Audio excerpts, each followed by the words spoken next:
नमस्कार। आप देख रहे हैं 4 पीएम बिहार और मैं हूं अभिषेक मिश्रा।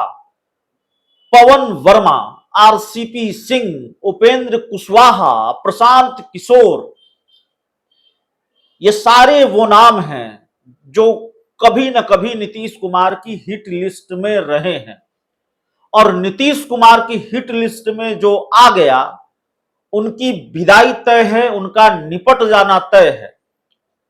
पवन वर्मा जो बड़े अच्छे दोस्त रहे नीतीश कुमार के, प्रशांत किशोर जिनको नीतीश कुमार ने पार्टी में लाया और नंबर 2 बनाया, पार्टी का राष्ट्रीय उपाध्यक्ष बनाया, उपेंद्र कुशवाहा जिनको गले लगाया, जिनकी पार्टी का विलय, रालोसपा का विलय जेडीयू में हुआ, उनको भी निपटाया, और आरसीपी सिंह नीतीश कुमार के बाद अगर सबसे बड़ा कद किसी का था हाल के दिनों में जेडीयू में, वो आरसीपी सिंह का था। जेडीयू के बड़े बड़े नेताओं की लाइनें लगती थी आरसीपी सिंह के दरवाजे पर, चौखट पर, वो भी निपट गए। अब सवाल यह है कि नीतीश कुमार की हिट लिस्ट में अगला नाम किसका है। हिट लिस्ट तैयार है, यकीन मानिए नीतीश कुमार की हिट लिस्ट तैयार है। सब कुछ उसी तरीके से नजर आ रहा है, उसी तरीके से होता हुआ दिख रहा है जिस तरीके से पहले कई बार होता हुआ हम देख चुके हैं। अब सवाल यह है कि नीतीश कुमार की हिट लिस्ट में किसका नाम है और कौन निपटने वाला है। जेडीयू के राष्ट्रीय अध्यक्ष ललन सिंह निपटने वाले हैं कि अशोक चौधरी निपटने वाले हैं। आप ये कहेंगे कि सिर्फ एक टकराव की खबर आई और वो खबर भी पुख्ता नहीं, उसको खारिज किया अशोक चौधरी ने, लेकिन जाहिर तौर पर आग इस कदर लगी हुई है, धुआं इतना उठ रहा है तो जरूर आग लगी हुई है। तो खबर को सिरे से खारिज कर दिया जाए और खबर बिल्कुल गलत है कहा नहीं जा सकता, क्योंकि कई प्रत्यक्षदर्शी, अगर बंद कमरे में दो नेताओं के बीच कुछ बात हुई होती तो बात अलग थी। कई प्रत्यक्षदर्शी थे वहां मुख्यमंत्री आवास में जब ललन सिंह और अशोक चौधरी के बीच बहस हुई, दोनों आपस में भिड़ गए और उनमें से एक से हमारी भी बात हुई। तो मीडिया रिपोर्ट्स के मुताबिक, हमारे सूत्रों के मुताबिक, अशोक चौधरी भले ही इस बात को खारिज कर रहे हैं कि कोई बहस नहीं हुई है, लेकिन यह हुआ है।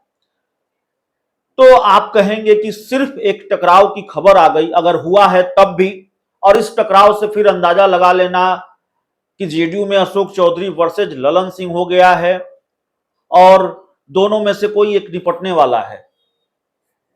आपकी हैरानी जायज हो सकती है, लेकिन मेरी अपनी राजनीतिक समझ कहती है, और फिर मैं आपको समझाने वाला हूं पूरा गणित। मेरी अपनी राजनीतिक समझ कहती है कि दरअसल खेल शुरू हो चुका है और दोनों में से किसी एक का निपटना तय है। अब अगर हम ये कहें कि अशोक चौधरी निपटने वाले हैं, फिर आप कहेंगे कि 4 दिन पहले तो नीतीश कुमार गले लगा रहे थे, कह रहे थे कि हम इनसे प्रेम करते हैं, और अशोक चौधरी तो नीतीश कुमार के बड़े करीबी मंत्री हैं, और ये सब होने के बाद भी आज दिखे हैं नीतीश कुमार के साथ। और हम अगर ये कहें कि नीतीश कुमार, माफ कीजिएगा, अशोक चौधरी नहीं निपटने वाले हैं, ललन सिंह निपटने वाले हैं, तो आप कहेंगे कि ललन सिंह तो इतने करीबी हैं नीतीश कुमार के, जेडीयू के राष्ट्रीय अध्यक्ष हैं, इतनी पुरानी दोस्ती है, और ललन सिंह कैसे निपट जाएंगे। तो देखिए, ललन सिंह हो या अशोक चौधरी हो,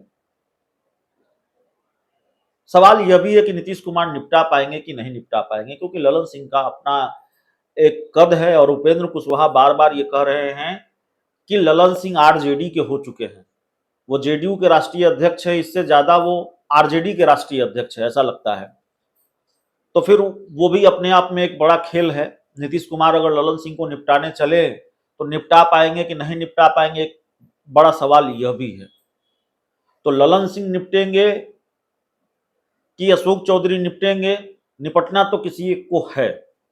इस बात के आसार नजर आ रहे हैं, इस बात का अंदेशा नजर आ रहा है। जहां तक रही बात आपकी हैरानी की, आप ये जानना चाहेंगे कि इन दो बड़े नेताओं को नीतीश कुमार निपटाने जा रहे हैं, ये कैसे हो सकता है।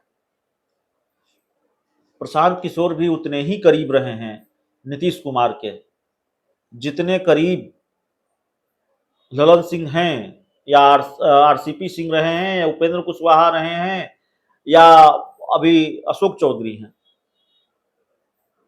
एक घटना मैं आपको याद दिलाता हूं, घटना नहीं, एक दौर याद दिलाता हूं। एक वक्त था जब प्रशांत किशोर जेडीयू के राष्ट्रीय उपाध्यक्ष हुआ करते थे, माफ कीजिएगा, और आरसीपी सिंह संगठन के महामंत्री थे। आरसीपी सिंह और प्रशांत किशोर की कभी नहीं बनी, दोनों के बीच टकराव की स्थिति रही, और प्रशांत किशोर अगर निपटा दिए गए तो इसमें आरसीपी सिंह की ही भूमिका रही। नीतीश कुमार ने किसी एक का साथ दिया, उस वक्त आरसीपी सिंह का साथ दिया, नीतीश कुमार के साथ मिला आरसीपी सिंह को नीतीश कुमार का, और प्रशांत किशोर निपटा दिए गए। और इसी तरह ऐसी स्थिति और परिस्थिति कई बार रही है। उपेंद्र कुशवाहा को गले लगाया, उनकी पार्टी का विलय हुआ जेडीयू में, संसदीय बोर्ड के अध्यक्ष बनाए गए, और आरसीपी सिंह और ललन सिंह में जब ठन गई तो फिर माफ कीजिएगा, ललन सिंह और उपेंद्र कुशवाहा में जब ठन गई, आरसीपी सिंह और प्रशांत किशोर में ठन गई, वो कहानी तो हमने बता ही दिया, तो प्रशांत किशोर को जाना पड़ा। ललन सिंह और उपेंद्र कुशवाहा में ठन गई तो उपेंद्र कुशवाहा को जाना पड़ा, नीतीश कुमार ने किसी एक का साथ दिया।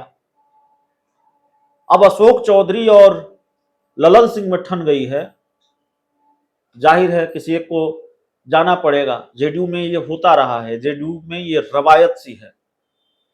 अब ये कितनी देर में हो जाएगा, कल ही हो जाएगा हम ये बिल्कुल नहीं कह रहे हैं, परसों हो जाएगा हम ये बिल्कुल नहीं कह रहे हैं। हम बस ये कह रहे हैं कि इस बात के आसार नजर आ रहे हैं, क्योंकि रिकॉर्ड पुराना वही है।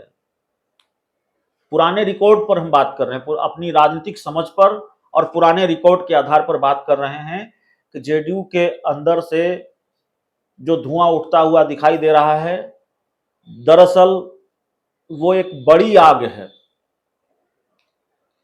और इस आग में कौन झुलस जाएगा कहना मुश्किल है। नीतीश कुमार किसको चुनेंगे, ललन सिंह को चुनेंगे कि उपेंद्र कुशवाहा को चुनेंगे, माफ कीजिएगा अशोक चौधरी को चुनेंगे या ललन सिंह को चुनेंगे, ये तय नीतीश कुमार को करना है।